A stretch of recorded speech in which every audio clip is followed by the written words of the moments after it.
necessidades do seu povo. Por esse dia de festa, nós cremos na sua palavra sendo semeada e alcançando cada coração aqui, Pai. Em nome santo de Jesus. Amém, amém. Glória a Deus. Glória a Deus. Bom dia, irmãos. Estão bem? Pode sentar, obrigado. Tem mais gente aqui em cima do que embaixo. Arrumaram até um violino. Gente, só deixando claro, isso aqui não é uma reunião dos legendários.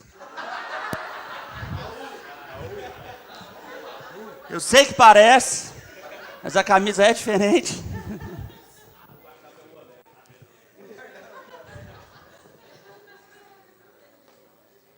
Ai, ai. Patrick empolgou. Gente, Mateus capítulo 28. Ele mesmo não vê com a camisa aí.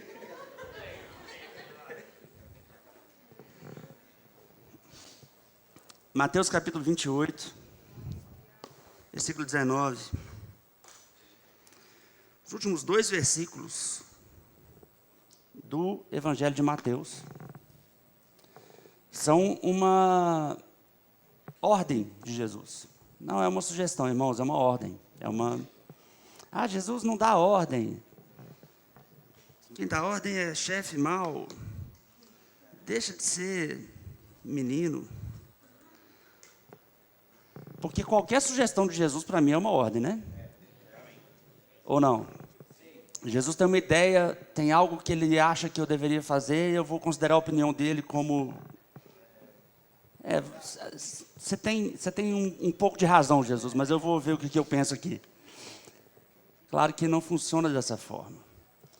E aqui ele diz, portanto, vão e façam discípulos de todas as nações, batizando-os em nome do Pai e do Filho e do Espírito Santo, ensinando-os a obedecer a tudo que eu lhes ordenei. E eu estarei sempre com vocês até o fim dos tempos. Amém? Então veja que é um pacote completo, fechado. Uma vez que nós nos tornamos discípulos, o nosso papel é continuar esse processo de discipulado, fazendo novos discípulos. O que começa a partir de, obviamente, você apresentar o Evangelho, apresentar as boas notícias, apresentar a visão, apresentar Jesus Cristo. E não só apresentar. Existe também o obedecer a tudo aquilo que ele nos ensinou. E essa parte era a parte que eu tinha um pouco mais de dificuldade, até quando eu vim para Montes Claros. Qual que é o sentido? Até eu tinha esse entendimento meio travado na minha cabeça em relação a missões, porque Jesus fala para os discípulos sobre missões, e é óbvio, naquele momento ninguém conhecia nada em lugar nenhum do mundo. Amém? E ele fala assim, olha, vai lá, espalha o Evangelho, e é isso aí. Amém? Glória a Deus. Temos que fazer. Hoje, eu acho muito difícil que alguém no Brasil nunca tenha ouvido falar o nome de Jesus. Amém, gente? E quando eu vim para Montes Claros, eu fiquei pensando, a igreja demorou um tempo para acontecer, e nesse tempo que ela demorou para acontecer, eu ficava me questionando. Primeiro, porque eu já tinha passado, né? Acho que o porquê eu é a primeira coisa. Por que eu em Montes Claros? Por que eu que não conhecia ninguém, eu que não conhecia o povo, eu que não tinha parente, por que eu? E essa é uma pergunta que eu depois percebi que todo mundo na Escritura sempre faz. Moisés pergunta por que eu. Todo mundo fica perguntando por que eu, mas não tem outro. Não, manda outro. Manda outro. Por que manda outro? Porque eu já estou fazendo outra coisa. O que você está fazendo? É importante? Não é isso não, mas manda outro. Então essa pergunta eu já tinha descartado. Mas a outra pergunta que eu fazia era, mas não tem igreja em Montes Claros? Tem igreja em Montes Claros, gente? Tem. Será que não tem será que Deus não tinha como, no poder dele, pegar alguém que já estava aqui e pegasse a visão do jeito que eu trouxe e simplesmente incutir em alguém que já estava aqui, já estava funcionando? É um pensamento racional para você? Tem que me arrancar lá de BH para trazer para cá? Tem que arrancar o Bud lá dos Estados Unidos? Já tinha igreja no Brasil, quando ele chega aqui na década de 80. Já tinha igreja.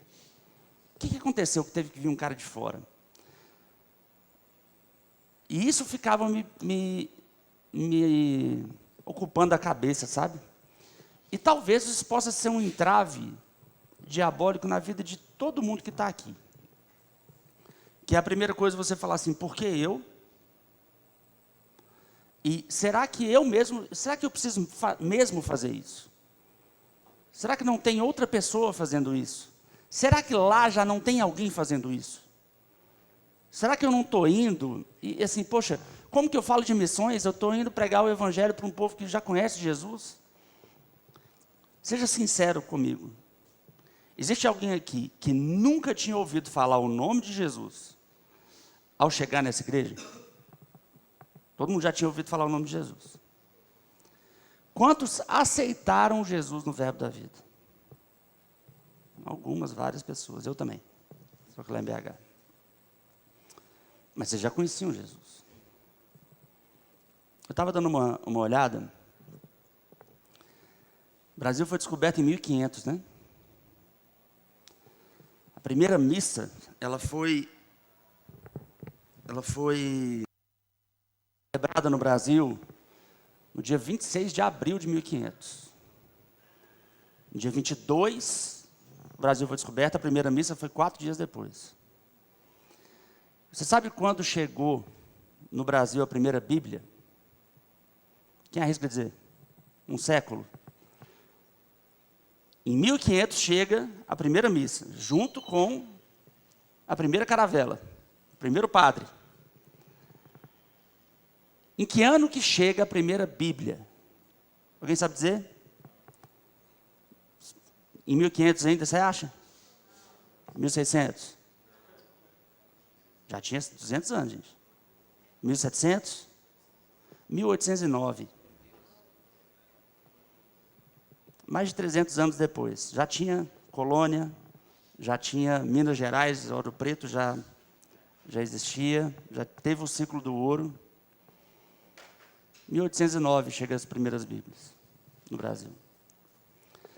A primeira universidade do Brasil é de 1920. O que tem a ver a universidade? O Brasil não tinha uma ideia sobre cultura, sobre leitura, sobre educação. O que isso tem a ver com a Bíblia? Tudo. Se você não sabe ler, você vai ler uma escritura difícil como a Bíblia. Se você não tem uma ideia de ensino, você vai trazer como um livro tão antigo, tão complicado, tão mal lido. E essa é a questão. O problema não é a Bíblia ter chegado, ou o nome de Jesus não ser falado. O problema é como ela chegou, e como o nome de Jesus chegou. Eu fiz uma pergunta, quantos de vocês já ouviram o nome de Jesus antes de chegar até aqui? Todo mundo já tinha ouvido.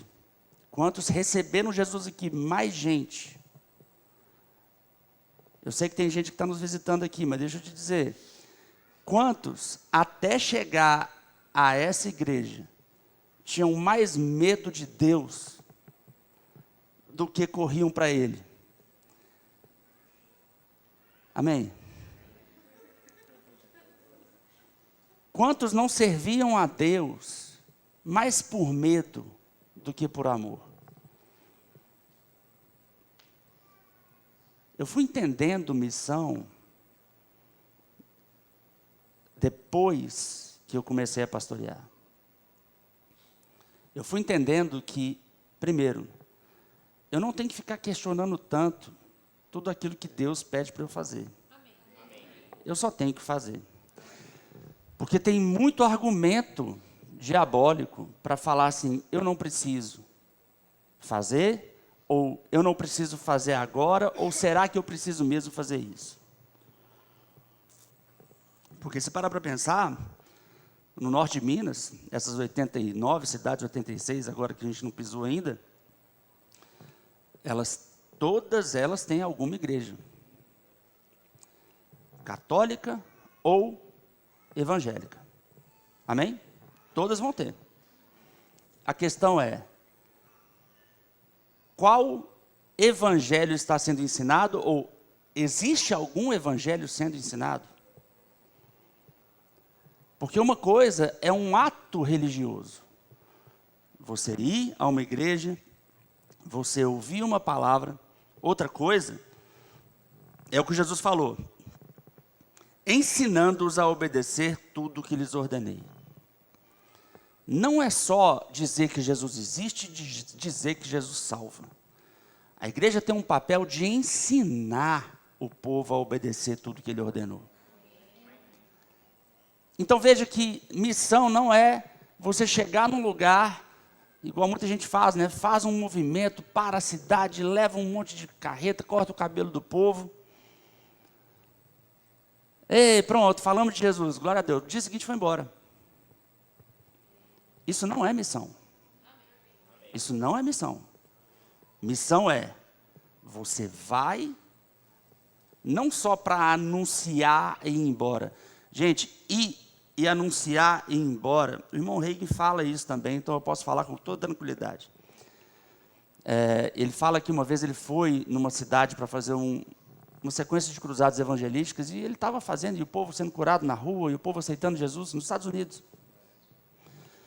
E aí ele percebeu que eles não estavam pegando o nome do povo para acompanhar o povo. E quando ele percebeu que eles não estavam fazendo isso, ele falou assim: não, mas o pessoal se vira. O pessoal vai, acha uma igreja. Ele falou: então eu estou indo embora. Pegou e voltou. Irmão, deixa eu te dizer, esse negócio de só ir pregar para alguém, faz um movimento, vai na praça, distribui panfleto, isso não é evangelismo. Isso é você aplacando a sua consciência de que eu não estou fazendo nada. Aí eu finjo que eu estou fazendo alguma coisa, mas na verdade eu continuo não fazendo nada. Porque missão verdadeiramente, ela precisa de envolvimento. Você pegar um sábado de manhã, eu já fiz isso, gente, no início.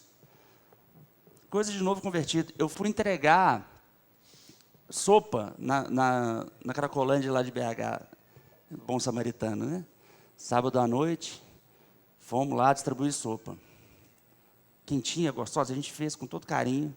Chegamos lá, a pessoa estava fumando crack lá, na deles.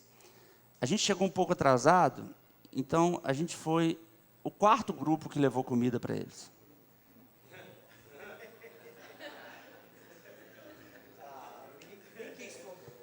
O povo não quis comer a nossa sopa, não. O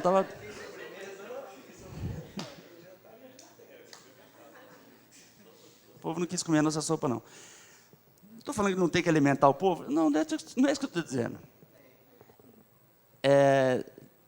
Teve 2 grupos espírita e um povo da igreja católica antes da gente. Chegaram antes da gente ainda, mais esperto.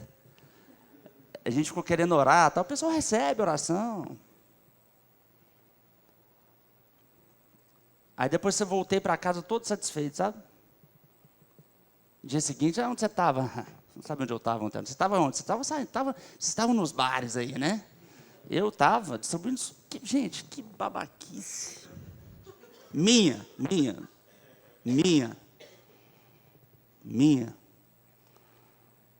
Achando que eu estava fazendo demais.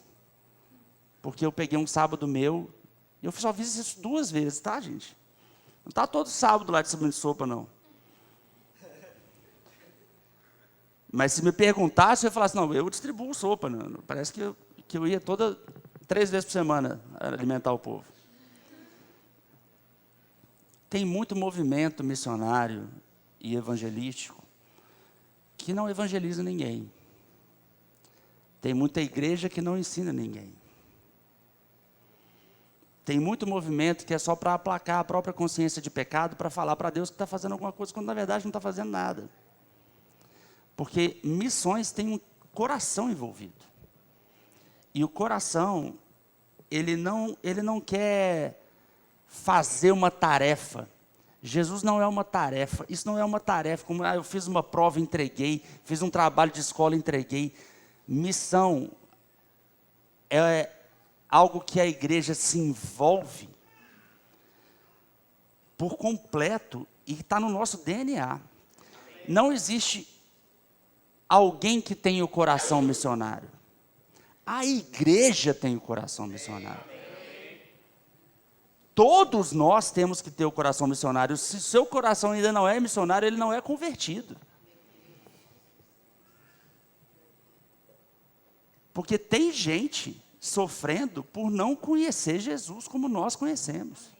Sabe o nome dele e saber o nome dele, atribuindo a ele coisas que ele não tem, é pior do que não saber. Porque a coisa mais difícil que eu percebo que tem é de discipular gente que já chegou com uma tonelada de coisa religiosa de outra denominação aqui. Não, mas eu aprendi assim, mas você aprendeu errado. Pô, para tirar é difícil pra caramba. E é uma missão também. Jogar fora o lixo, arrancar o ensino errado. Arrancar ensino que não é bíblico, que foi colocado por causa de tradição humana. É difícil. E não dá para fazer isso com panfleto. Não dá para fazer isso com sopa. Não dá para fazer isso com rio. Não dá para fazer missão de qualquer jeito. E não dá para fazer missão só quem está disposto a ir. A igreja toda precisa se envolver nisso. Se envolve em oração, se envolve em contribuição, se envolve em objetivo. Missão é o objetivo de Jesus. Não é o objetivo do missionário. Eu vim para Montes Claros, o objetivo de alcançar Montes Claros nunca foi meu. Sempre foi de Jesus. Ah, mas já tinha gente aqui. Eu sei que tinha. E eu não sei se Jesus tentou falar com algum deles. Alguma coisa. Não sei se tem alguma coisa humana que... Eu não sei mesmo. Eu tenho várias teorias. Mas eu não sei o que acontece. Se a tradição cega algumas pessoas, se o medo da mudança... Eu sei, por exemplo, de pastores que pastoreiam igrejas sensacionistas, ou seja, que não creem nos dons do Espírito, e que eles foram batizados com o Espírito Santo, mas eles, no púlpito, não podem pregar sobre os dons do Espírito, senão eles são expulsos da denominação. Então, o cara tem medo de perder o emprego. Entendeu? Eu sei que tem isso por aí. Por isso que a missão, ela traz uma visão junto com ela. A missão sempre tem que ter uma visão junto. Existe uma visão que o Ministério Verbo da Vida carrega, e é isso que a gente celebra no dia de hoje. Foi o que fez Bud vir para cá na década de 80. É o que fez missionários irem para todos os estados. E 20 e tantas nações, não sei quantas, eu perco a conta, porque de vez em quando aparece uma nova. Para levar essa visão. Amém? Existe um coração envolvido nisso. E o coração não é somente dos missionários que estão no campo. Esse é um coração que toda a igreja deve ter por inspiração. Num contexto de igreja local, a gente tem a questão da obediência. O que a gente está fazendo aqui? Eu não sei se você vai ser enviado para algum lugar. Tem alguém aqui que... Não vou perguntar, não.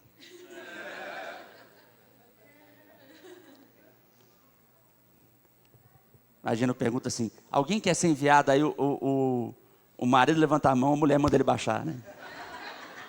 Ou vice-versa.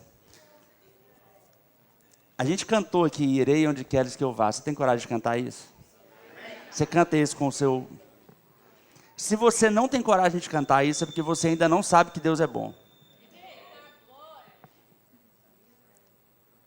Eu vou falar de novo.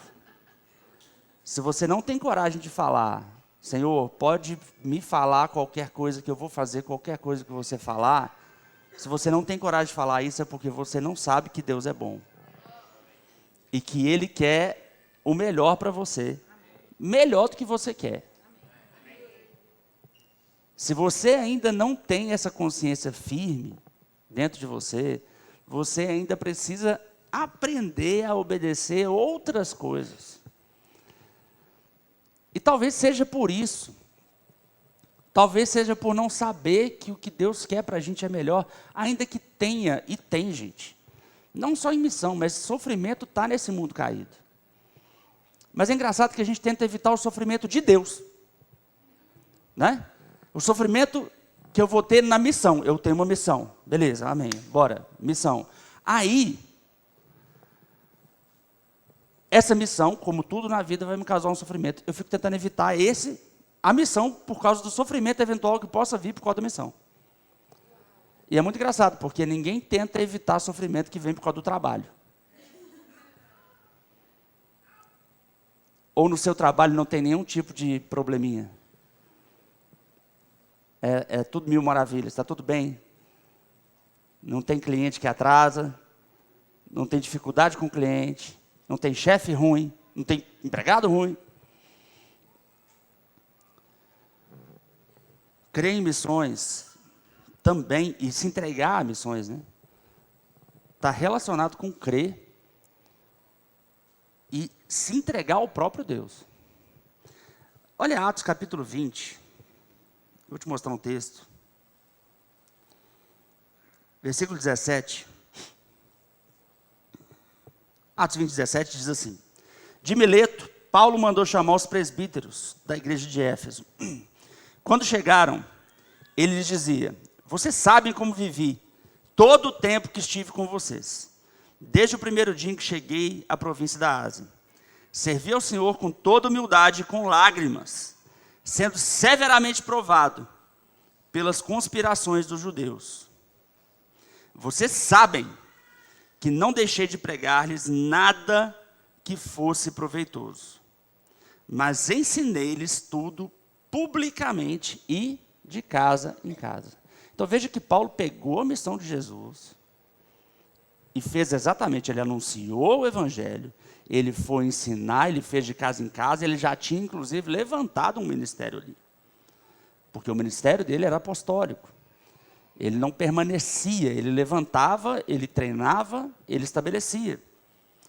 Mas ele não fez uma panfletagem. Amém, gente? Olha o versículo 21. Testifiquei, tanto a judeus como a gregos, que eles precisam converter-se a Deus, com arrependimento e fé em nosso Senhor Jesus. Agora, compelido pelo Espírito. Compelido por quem? Espírito Santo, né? Estou indo para Jerusalém, sem saber o que me acontecerá ali. Ou seja, ele sabia que ele tinha que ir para Jerusalém. Ele só não sabia direito o que ia acontecer lá. Ele sabia que ele tinha que ir anunciar o evangelho lá, ele não sabia direito o que ia acontecer.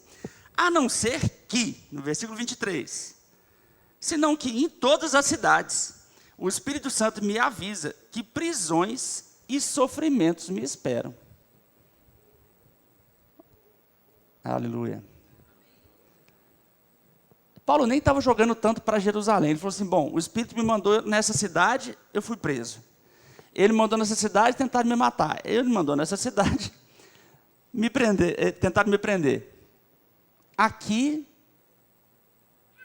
então, eu acho que Jerusalém vai acontecer de novo isso. Todo lugar que eu vou, eu estou sendo perseguido. Você está bem? Paulo enfrentou um contexto que a gente não precisa enfrentar, de perseguição absurda do Evangelho, contrário ao Evangelho. Mas o que é mais bonito é o versículo 24. E que nele, eu acho que reside todo o coração do discípulo. Todavia, não me importa, nem considero a minha vida de valor algum para mim mesmo. Se tão somente puder terminar a corrida e completar o ministério que o Senhor Jesus me confiou, de testemunhar do Evangelho da graça de Deus. Amém? Ah, pastor, o apóstolo Paulo era um homem realmente espetacular. Irmão, esse é o padrão que todo mundo aqui, eu e você, temos que ter.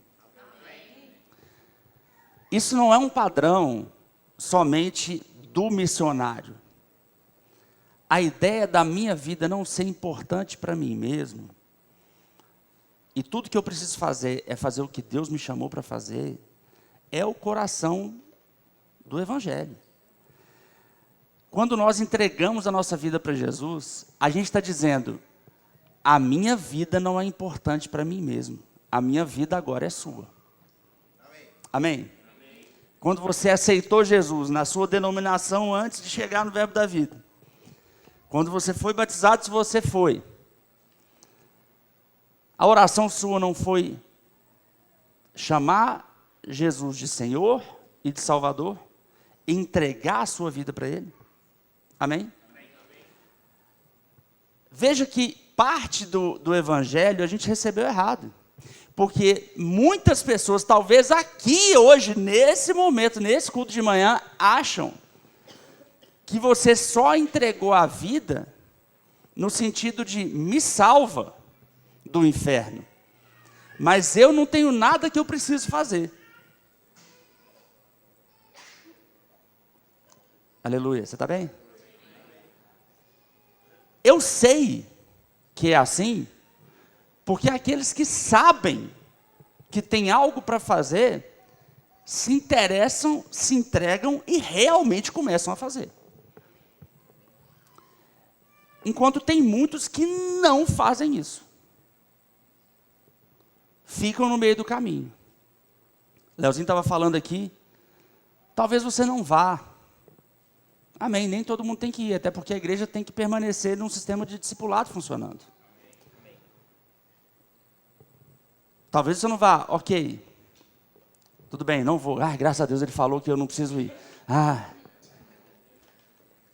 Agora vem cá, você não vai, você não contribui, e você não ora,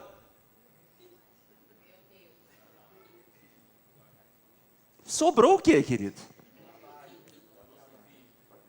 Não, sério.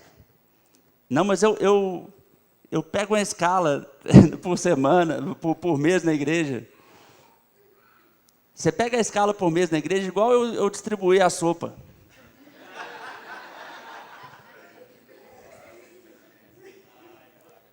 Só para falar que você está fazendo alguma coisa, botar o pezinho no evangelho e falar assim, Jesus, estou aqui, viu? Jesus, estou aqui, viu? Eu estou na missão, ó lá, ó eu lá servindo lá no diaconato, olha lá, ó, na música, no diaconato parece que eu estou falando. Eu estou lá, ó. Não contribui, não ora e não vai. Se você não contribui, não ora e não vai, você não faz parte. Estou errado, gente. Ah, não, mas eu tô aqui. Fazendo o que com o que você está ouvindo? Né? Sabe o que é o pior? Não vou falar não.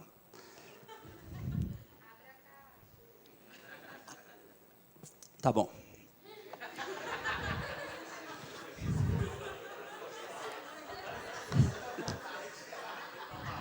Já que vocês insistiram tanto. O pior é que você ouve isso e continua não fazendo nada, isso só serve para testemunho contra você no dia do juízo. Você ouviu, o cara falou, eu não acreditei. Não acreditou por quê? Porque não parece verdade ou porque você não quis abraçar a missão? Aí fica aí para meditação. Irmão, existe uma lição. Existe um povo sofrendo hoje porque acha que Deus é um adversário. Existe um povo sofrendo hoje porque não sabe que Jesus morreu. Todo mundo vê Jesus pregado na cruz, mas não sabe que aquele sangue foi em nosso favor. Existe um povo sofrendo hoje, nesse momento, domingo de manhã, não é por causa da fome ou do crack, isso é um sintoma. Os pecados são sintomas da falta de esperança que só o Evangelho pode trazer.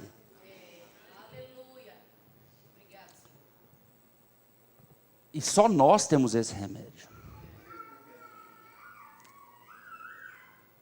Pastor, mas o que eu tenho que fazer? Eu tenho que sair correndo? Não. Você tem que primeiro forjar em você um coração missionário. Eu vou me envolver com o que a igreja está fazendo. Eu vou me envolver com a visão da igreja. E o que eu tenho que fazer para me envolver? Sabe? Então tá bom, pastor, eu vou começar a pensar para onde que Deus vai me mandar. Então, se você não for uma bênção aqui, você não vai ser uma bênção em lugar nenhum. É mais fácil ser uma bênção aqui do que ser uma bênção no campo missionário.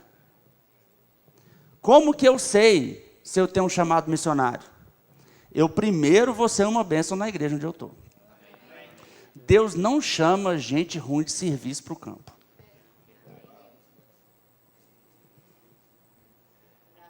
Aleluia. Tem gente ruim de serviço que vai apressado, quebra a cara. Mas gente ruim de serviço não pode ir. Porque se ele for, a única coisa que ele vai fazer é sugar recursos da igreja. Ou ir lá para se desviar. Para a gente enviar alguém, gente, eu vou enviar a gente com responsabilidade. Né? Mandei uma família aí, ganhou gente lá, não, perdi a família que eu mandei. Não posso fazer isso. Agora, como que eu vou fazer para mandar a família? Qual é o sentido? Como que eu mando a família? Ela tem que ser antes uma bênção aqui dentro. Tem gente que fica pensando, para onde que Deus vai me mandar? Será que Deus vai me mandar? A questão é, você está obedecendo o que Ele está te mandando a fazer hoje? Você está servindo bem hoje? Você está firme hoje? Hoje você está ouvindo a voz dEle? Eu não estou falando de sobrenatural, não. Eu estou falando de ouvir uma pregação do Evangelho como essa, que ela está dentro da Escritura, e isso falar com você, você falar assim, gente, eu preciso me envolver. Porque, às vezes a gente quer mistificar se Deus está falando comigo, mas quando Deus fala uma coisa que eu não quero, ou quando a Escritura é exposta de uma maneira que eu não gosto, eu não posso escolher que aquilo não foi uma comunicação divina. Aqui, não, eu acho que isso não foi para mim, não. Como não foi? Tudo que é da Escritura é para a gente. Tudo que é de instrução bíblica neotestamentária é para a gente. Das duas, uma, irmão. Ou você já está praticando e está aprovado, ou você não está praticando e precisa ser aprovado. Se você não está praticando, você precisa ser aprovado. Não tem como essa mensagem não ser para você. Aleluia. E quem está praticando, permaneça firme para continuar praticando. Mas não tem como você escolher, não, isso não é para mim. É claro que é. Isso é para todo mundo. Igreja é um corpo. A oração, o envolvimento financeiro, o envolvimento no treinamento. Antes do missionário ir, ele precisa ser treinado. Ele vai ser treinado por vocês, por nós, né? E conosco. Ele vai ser forjado aqui dentro. E para isso, toda peça é importante. O envolvimento de toda peça é importante. O cara que vai para lá para fora, ele fala assim, eu vi lá como que funciona o estabelecimento de um departamento tal, porque eu vi a excelência que o povo servia nisso lá. Então, talvez você aqui possa influenciar alguém em outra cidade sem saber. Por causa da excelência que você serve aonde você está. Isso tudo faz parte de missões. Isso tudo faz parte do que a gente está fazendo. O coração do missionário, ele é antes de tudo um coração de servo. O coração do missionário não nasce com a missão. A missão é que nasce do coração de servo. Qual é a minha missão? Você só vai saber para que Deus te chamou se o seu coração for um coração de servo. Você só vai saber o que Deus espera de você quando o seu coração estiver completamente entregue para Ele. Não tem como, a gente não consegue colocar vinho novo em odre velho, não tem como encher um copo cheio. Se você ainda está muito cheio de você, nada de Deus vai poder entrar. Se você ainda está muito cheio do seu próprio propósito, por isso que Jesus vai falar em Mateus 6, esse negócio de agradar a Deus e ao dinheiro é impossível. Por quê? Porque antes da gente receber Jesus, a gente só queria agradar o dinheiro. Você está aqui? Você fazia o que da vida? Trabalhava para ganhar dinheiro. Para gastar. Para ganhar, para gastar. E aí, Jesus interrompe esse ciclo. Não é que ele interrompe o fluxo de dinheiro na sua vida, ele interrompe o ciclo de para onde você está virado.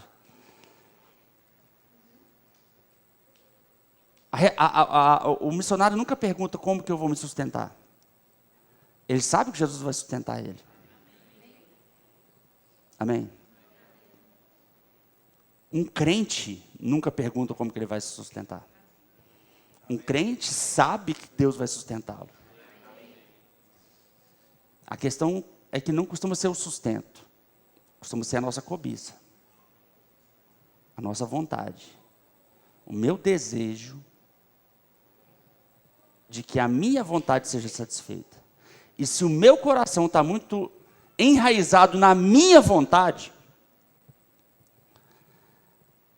como que eu vou receber uma vontade externa, que é a vontade de Deus?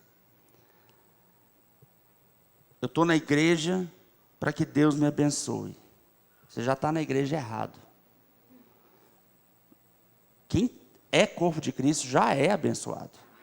Você não está aqui para ser abençoado. Mas eu não estou vendo na minha vida. Essa chave você precisa virar. Você não precisa ver.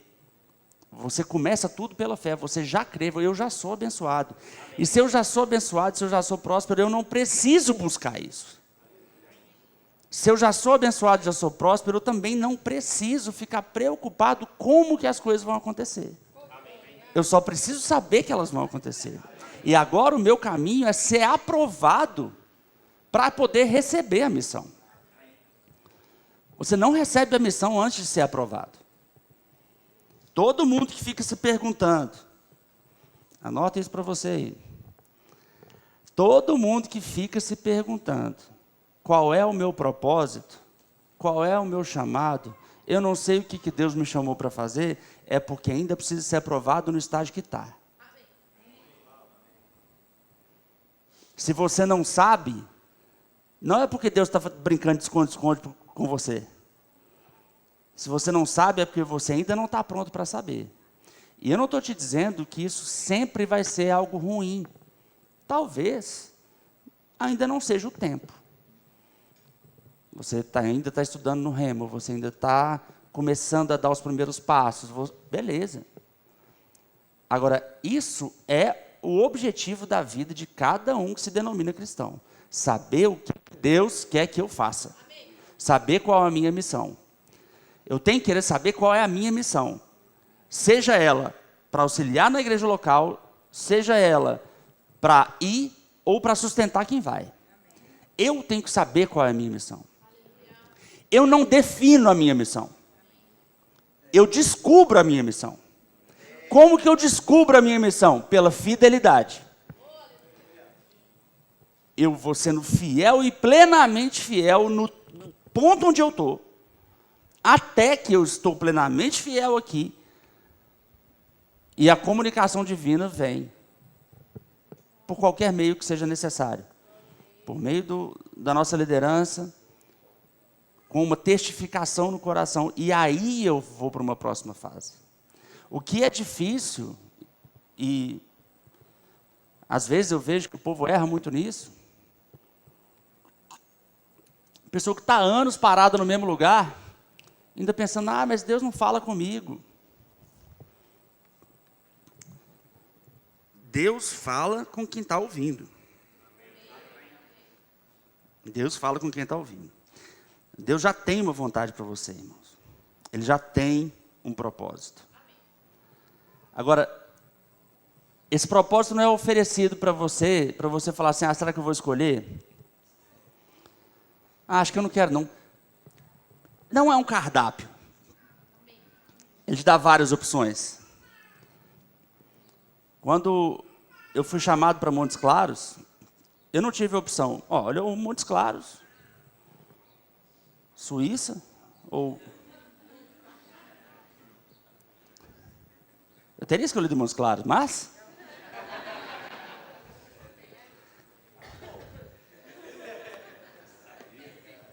Mas só me foi dada uma opção. Deus não dá duas opções, gente. Não dá três opções, Ele dá uma. E se você nega a opção que Ele dá, Ele não dá outra, não.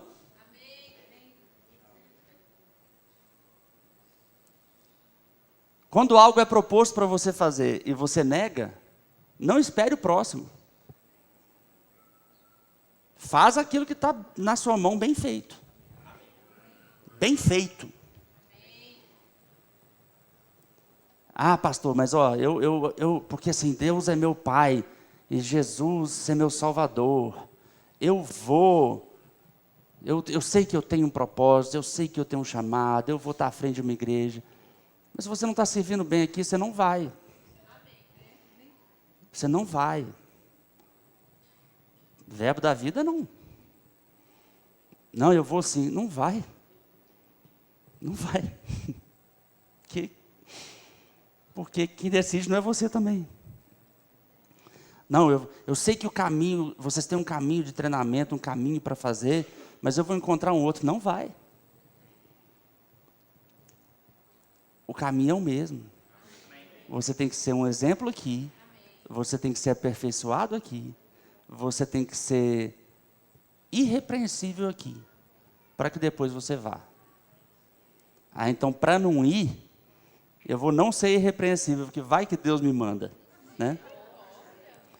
Se você pensou assim, eu queria depois, no final, a gente vai ter os apelos,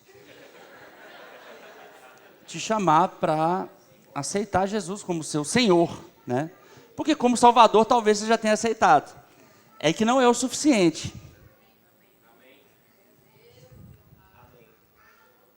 Paulo tem uma certeza de perseguições.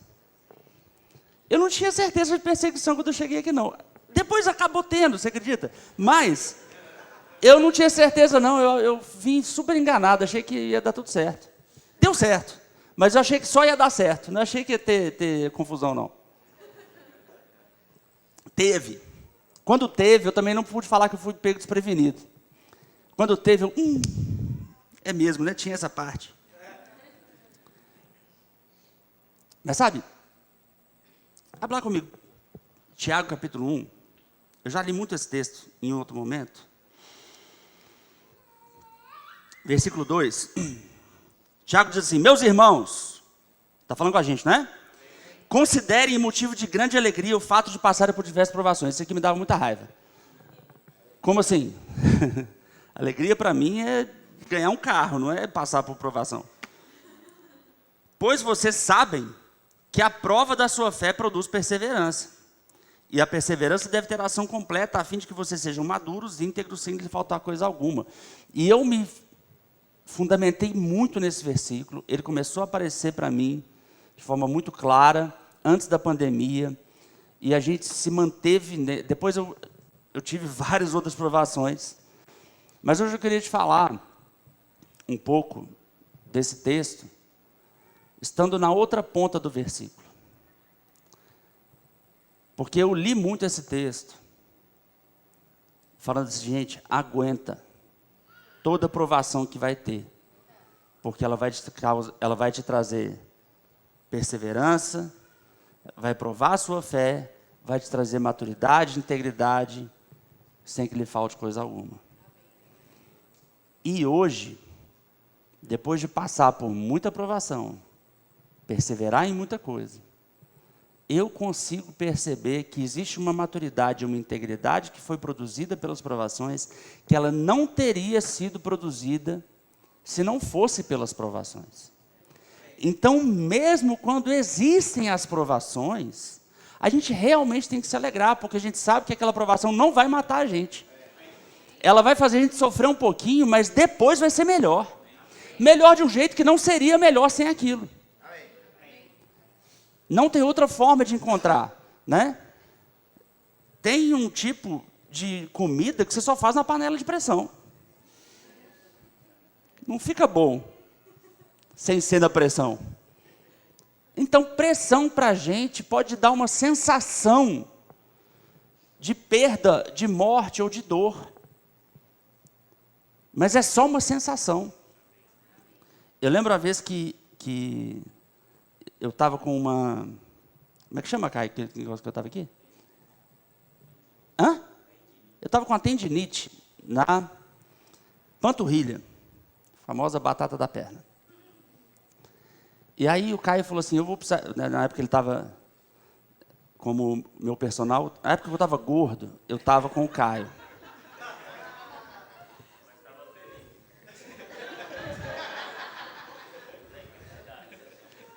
Caio falou comigo assim, eu vou fazer em você uma liberação. Eu falei, que nome bonito, nome crente.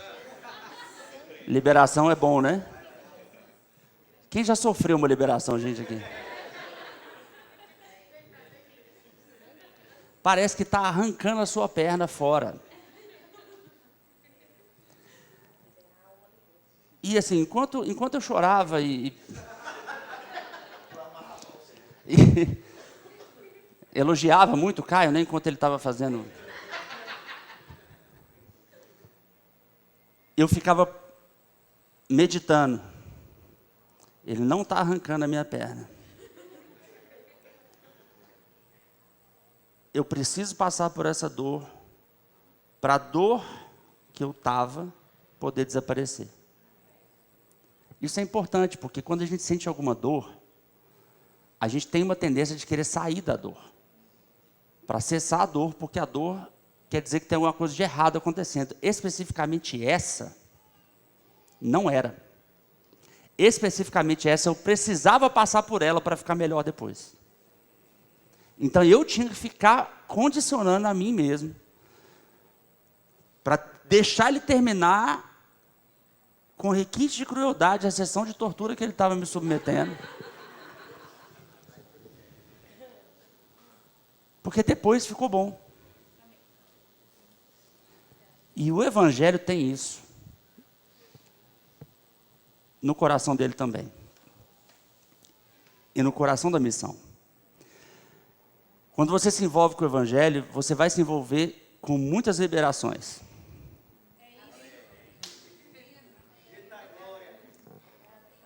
Só que você vai doer. Só que você precisa passar por elas. Se você é mimado e não gosta de sofrer dor, você vai continuar com aquela dor só tomando analgésico a vida inteira. Dinheiro é analgésico. Coisas do dia a dia, propósitos pessoais, analgésico. O que vai matar a sua fome final, o que vai resolver a sua dor final, é a missão que Deus tem para você.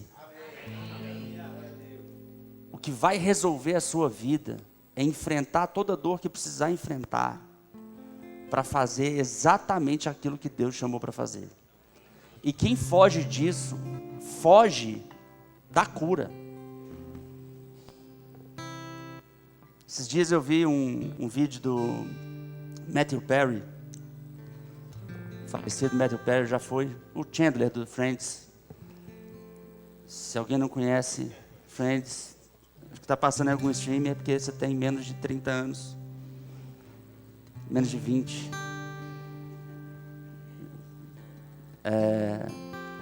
E ele falou, ele até citou o Jim Carrey, ele falou que ele viu o Jim Carrey falando isso e que ele passou exatamente por isso.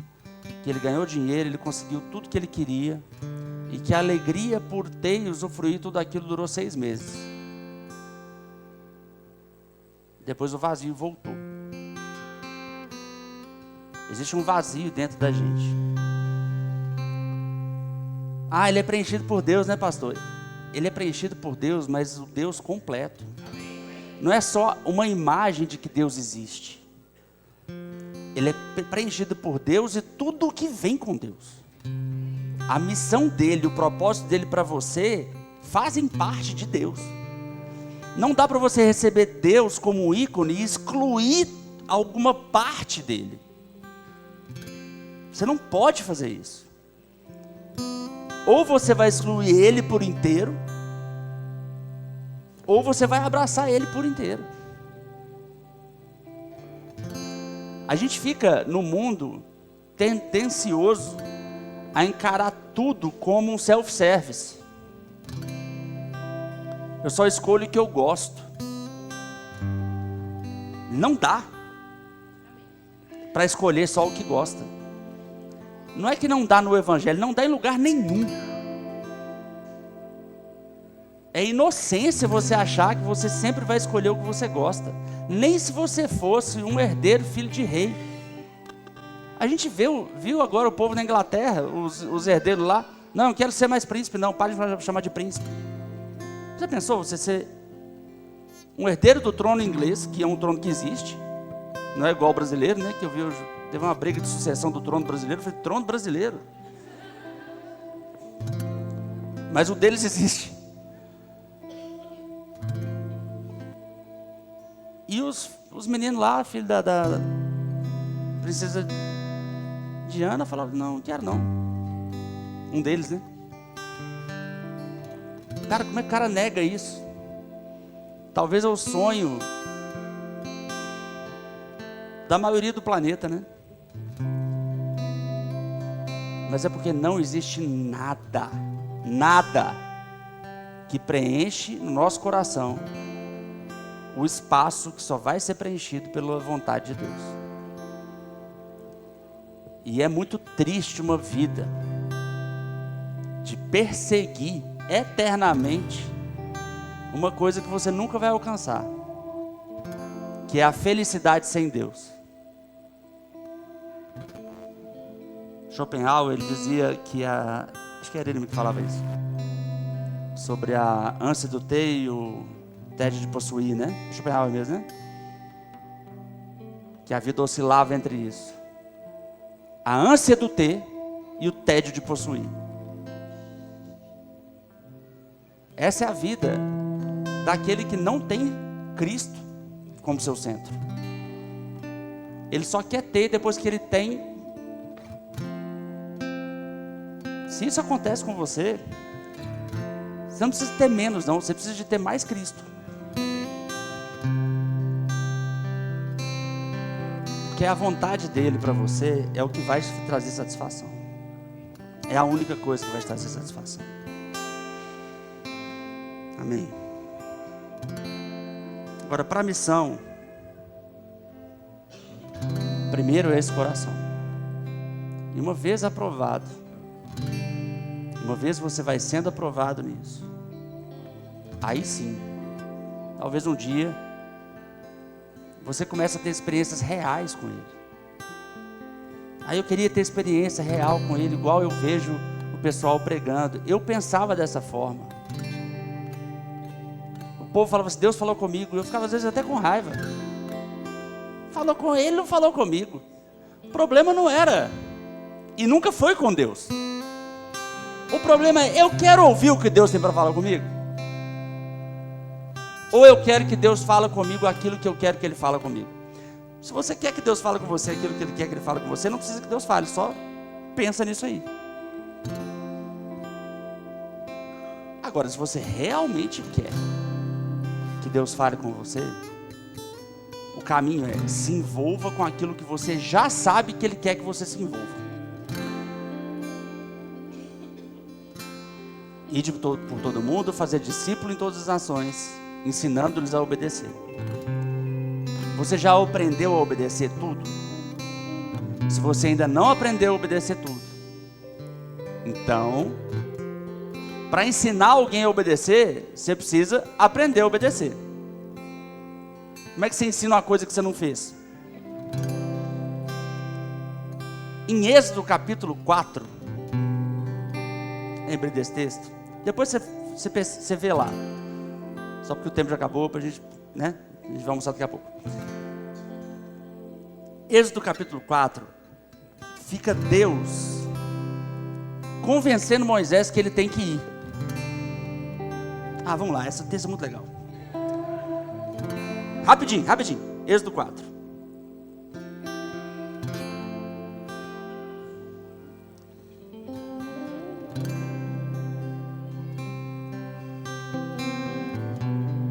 Fica aqui.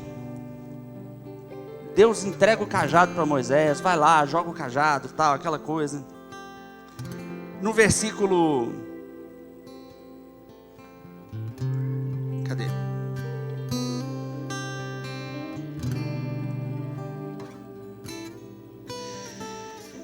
8. Diz assim: prosseguiu o Senhor: se eles não acreditarem em você, nem derem atenção ao primeiro sinal miraculoso, acreditarão no segundo. Então ele está ensinando ele a fazer os milagres, ensinando o que ele deveria fazer. E se ainda não acreditarem nesses 2 sinais, nem lhe derem ouvidos, tirem um pouco de água do Nilo, derrame terra seca. E você lembra talvez de como funciona isso, né? Beleza, ele fala no versículo 12: agora, pois, vá, eu estarei com você, ensinando-lhe o que lhe dizer. Versículo 13: respondeu-lhe, porém, Moisés: Senhor, peço que envie outra pessoa. Aí, covarde. Então o Senhor se irou com Moisés e lhe disse: você não tem seu irmão Arão, o levita? Eu sei que ele fala bem, ele já está vindo ao seu encontro e se alegrará ao vê-lo. E aí ele envia tal. Olha o versículo 18, um pouquinho depois. Depois Moisés voltou a Jetro, seu sogro, e lhe disse: preciso voltar ao Egito, para ver se meus parentes ainda vivem. Jetro lhe respondeu: vá em paz.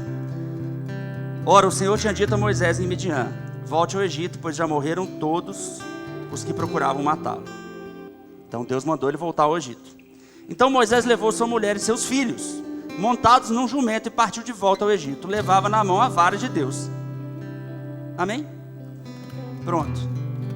Versículo 24.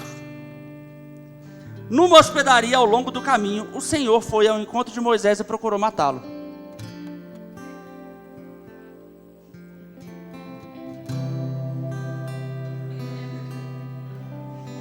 Quê? Ele estava indo até. Que história é essa? Conversa fiada. Versículo 25. Mas Zípora, esposa de Moisés, né? Pegou uma pedra afiada, cortou o prepúcio de seu filho e tocou os pés de Moisés e disse: você é para mim um marido de sangue. Ela disse marido de sangue, referindo-se à circuncisão. Nessa ocasião, o Senhor o deixou. Zípora não era judia, e logo o filho de Moisés não tinha sido circuncidado conforme o costume judaico. Moisés estava indo para mandar o faraó obedecer a Deus, enquanto ele mesmo ainda não tinha obedecido. Vai, mas vai sem obedecer, não vai não.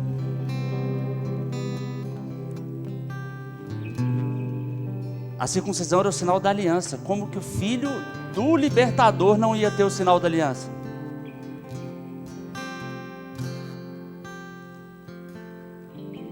Sabe? Como que você quer ser missionário para alguém se você não obedece?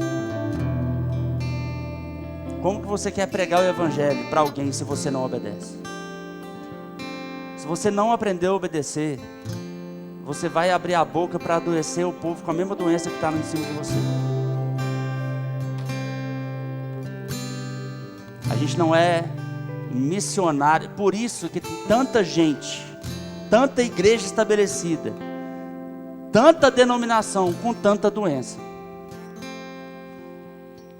É gente que não obedeceu. Estou terminando. Esses dias eu vi uma estatística: a maioria das igrejas tem pouca gente, são igrejas independentes. O pastor sofre, o pastor tem que trabalhar fora e tem que estar na igreja. Vocês já viram algum post assim, falando?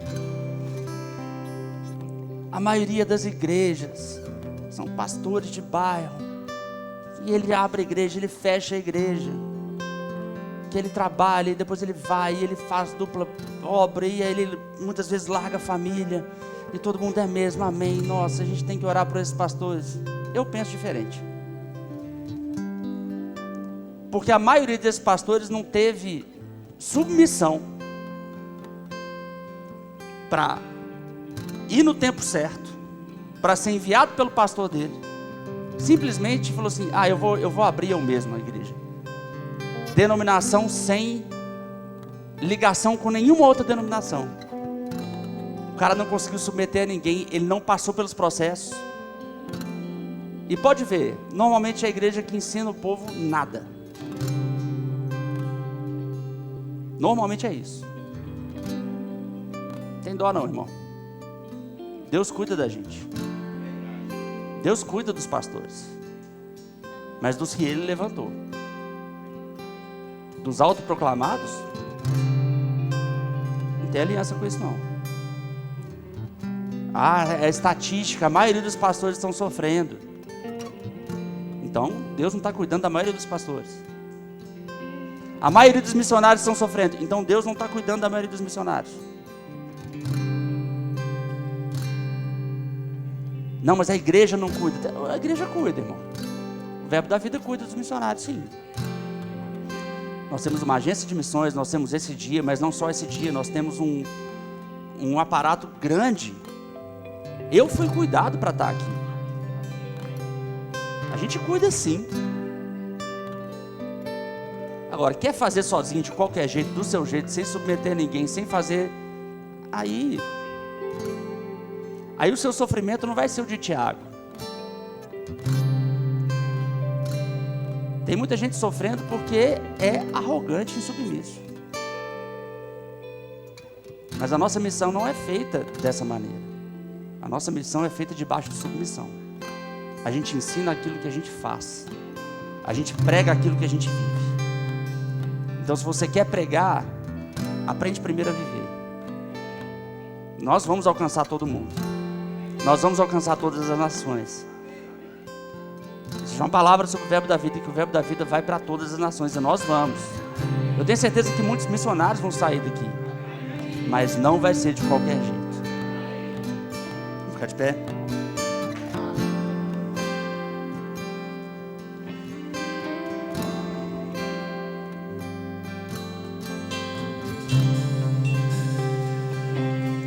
Não tente achar um caminho diferente para a vontade de Deus. Só existe um caminho. Só um. É o que Ele determinou no Evangelho dele. Amém? Aleluia. Quero que você faça uma reflexão. Ore. Quero que você pense nessa oração. O que te falta obedecer ao Senhor na estação que você está agora? Faça essa pergunta sincera para Deus, que Ele vai te responder. Eu vou te falar uma coisa que vai acontecer. Você vai falar e vai subir um pensamento: me falta fazer isso. Talvez não vai ser algo grande não. Pode ser alguma coisa menor. Mas vai surgir: me falta fazer isso. Amém? Aleluia. Obrigado, Senhor. Obrigado pela sua palavra. Obrigado, Pai. Obrigado pela sua mensagem, pela sua visão. Pela visão que o Senhor deu para essa igreja, para o nosso povo. Eu oro para os seus filhos aqui, recebendo respostas e confirmações daquilo que o Senhor chamou eles para fazer, Pai.